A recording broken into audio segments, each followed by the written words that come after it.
These two jerseys right here, they look the same, right? Well, guess what? They're not. I'm the Jersey Jaguar, and in today's video, we're going to go over the differences between Nike Replica and Nike Authentic MLB jerseys. And in this case, they're both White Sox, the same player, and both City Connects. Let's get to it.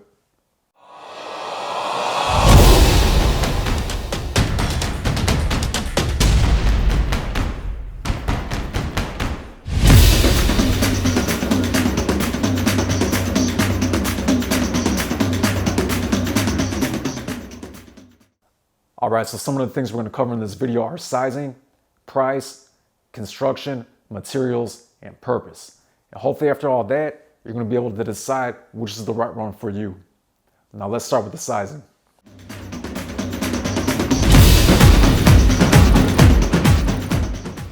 So just like in my Adidas hockey comparison video, we're going to start with the lower tier and work our way up. This is the officially licensed Nike Replica jersey. It is the City Connect with their player on the back, and it runs for about 150 bucks. Now guys, keep in mind a non-player is a little bit cheaper, and a non-City Connect is going to be a little bit cheaper than that from what I remember. So you guys can see this jersey has almost no taper to it, all right? And it does fit a little bit shorter than the Authentic.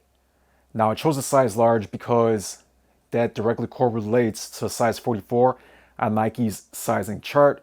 So for ease of the video, like I said, we're going to do the same size roughly, same team, same style jersey, and the same player for better comparison.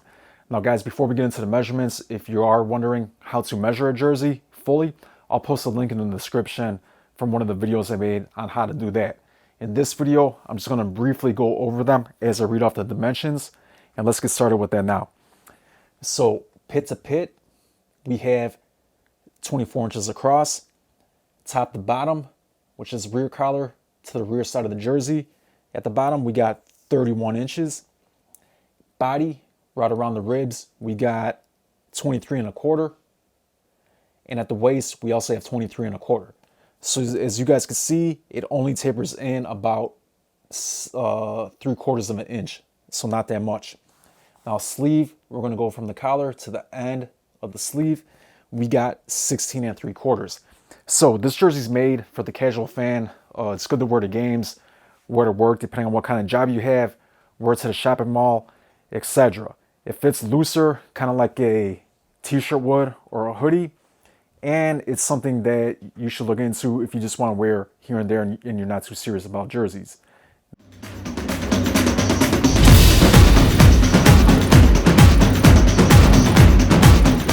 Without getting into the details, you could already see how much of an aggressive taper the jersey has and how much longer it is.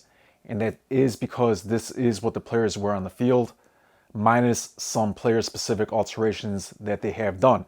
That this is probably the only sport that I've seen where the jerseys are pretty dang close to what the players wear.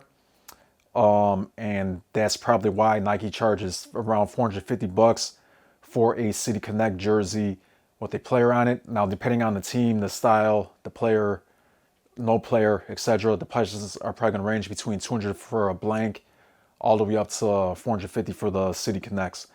So let's get into the measurements directly. And again, this is a size 44, which correlates to a size large on Nike's sizing chart, like I said earlier. Pit to pit, we got 23 inches. So already pit to pit's an inch shorter. This is crazy. From top to bottom, we got 34 and a quarter inches. Now remember, on the replica, it was 31 inches, and that's probably because that extra 3 and a quarter inches is so the players could tuck the jerseys into their pants for the game. Now, at the body, we got a taper down to 22 and a quarter from 23 inches. And at the waist, it tapers even more to 21 inches. Sleeves are about an inch shorter, give or take, all right, at 15 and just over 3/4 of an inch. So that extra taper, length, and the sleeves all probably directly correlate to the players having to wear the jerseys on the field. Guys, in the other sports, the player edition for hockey and for football are dramatically different than what they sell in the stores for the retail Authentics. Basketball, slightly different, pretty close, but these are extremely close. Now, guys, just on a side note, for baseball jerseys, you also see size 42, size 46, and size 50s, which are off sizes only made for team issue jerseys.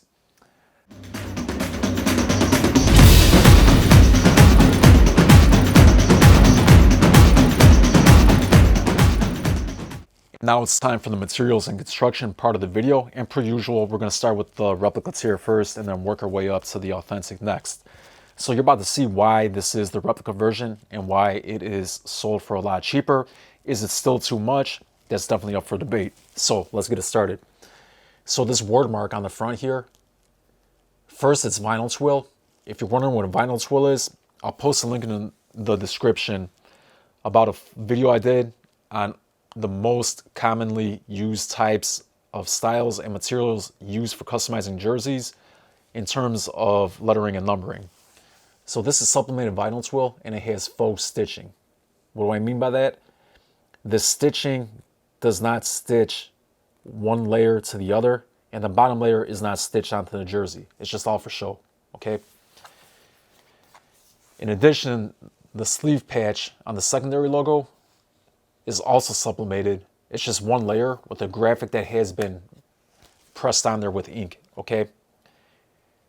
So those are heat pressed onto the jersey, and then when we flip it around, the name and the numbers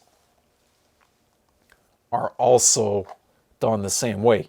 Heat pressed onto the jersey and they're sublimated into themselves, all right? Meaning the gray is not a second layer, it's just dyed into the white twill. This is just one layer of twill. The back doesn't even have faux stitching. The back just has sublimated stitching. Same thing with the name. And guys, this is a Yoan Moncada jersey. He is a third baseman for the Chicago White Sox. We got him in a trade from the Red Sox. Just a little piece of side note. And let's go on to the actual materials of the jersey. So if you guys are familiar with the Majestic Cool Base jerseys, this is essentially a cool base jersey that just has a Nike logo on it now. All right, so before Nike took over, it was Majestic. All they did was take their templates and put their own logos on there. Either next season in 2023 or the following season, they should start releasing their own templates they're going to be brand new. But for now, this is them. And it does, like I said, have that cool base dimple mesh, okay? You can see right there. It's light, but it definitely is different than the authentic, okay? And on this jersey, on the sides, everything, it's all that same material. On the sleeves, we have sublimated armbands, okay? It is not two different colors sewn into each other. It's just one color that was dyed with a stripe, okay? But these are actually sewn onto the jersey. This one strip that was sublimated is sewn onto the jersey itself to adhere it there, all right? All right, so starting with the Nike logo, we have that cheap twill again. That's just heat pressed on. Neck tags, we have the letter size tag right there. Now, most replicas are going to use letter sizing, and most authentics are going to use number sizing. Like I said, that's going to be usually the case, but not always, all right? In terms of actual tags, we've got the Nike price tag, all right? That tag, Players Association tag, and Joan merchandise tag. Now that we're up here, let's take a look at this logo real quick. It's done nice and smoothly. It is embroidered, the whole thing. It's stitched on there, but they did a crappy job stitching it, all right? Now at the bottom, we got Chicago in fully embroidered on. The Authentics also fully embroidered on. It's just done a lot worse on the replica. Now the jock tag is the same vinyl material used on the neck tag and is also heat pressed on. All right, now in terms of the authentic jersey, As you can see, huge difference in the word mark up front. The color is different. This is much more lighter gray to start off with. Second, it's kiss cut, 2-layer tackle twill. And this is really done nicely. This is done with a zigzag stitch on the front. It looks like the south side was machined on, and the name and number was hand stitched on, meaning they still use the sewing machine, but it was an actual person versus a machine which did the front. All right. And again, same thing with the number right here on the front. Look at that. Look at that difference in terms of the shoulder, in terms of the sleeve patch. Look at that. Actually embroidered, actual tackle twill, multi-layer, zigzag stitch into the jersey. Beautiful. Absolutely beautiful. We're going to flip it around.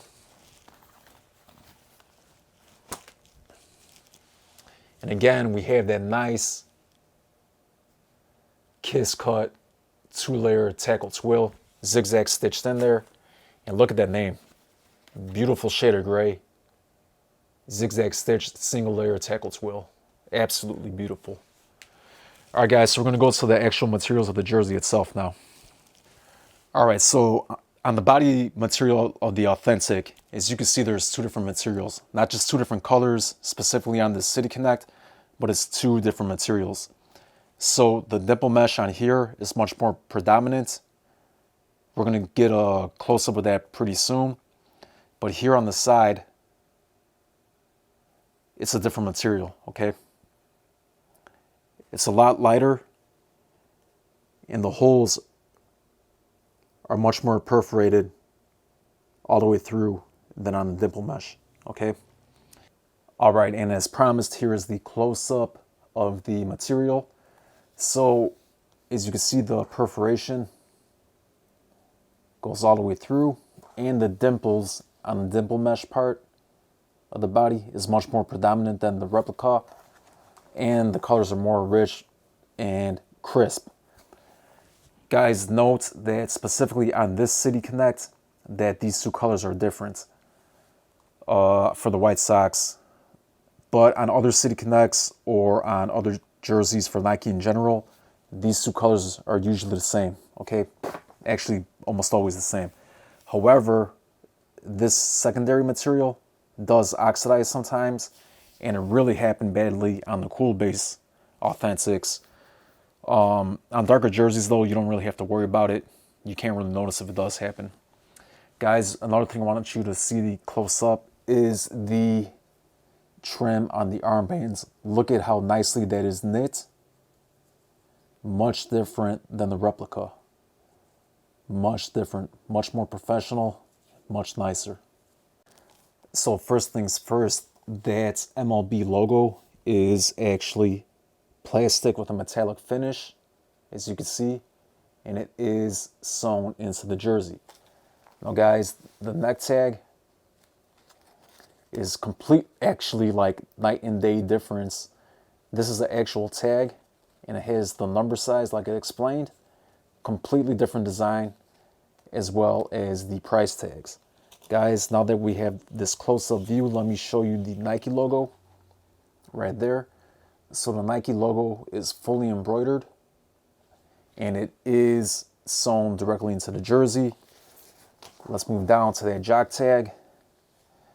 So the jock tag is not heat applied vinyl, it's actual material, okay? It's 3-dimensional, and it has different consistencies to it. And as you can see, that Chicago script right there is also there. It's a little bit better, but not too much better. All right, guys. So that is the material and construction of the Authentic.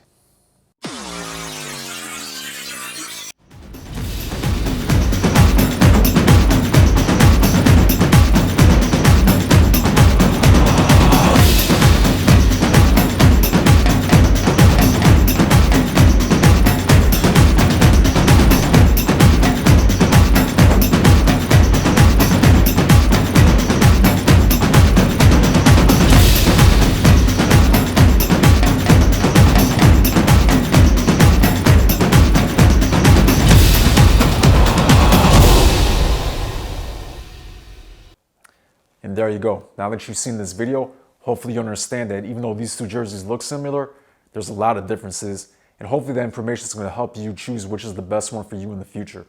Now guys, if you did like my video, I'd appreciate a like and subscribe.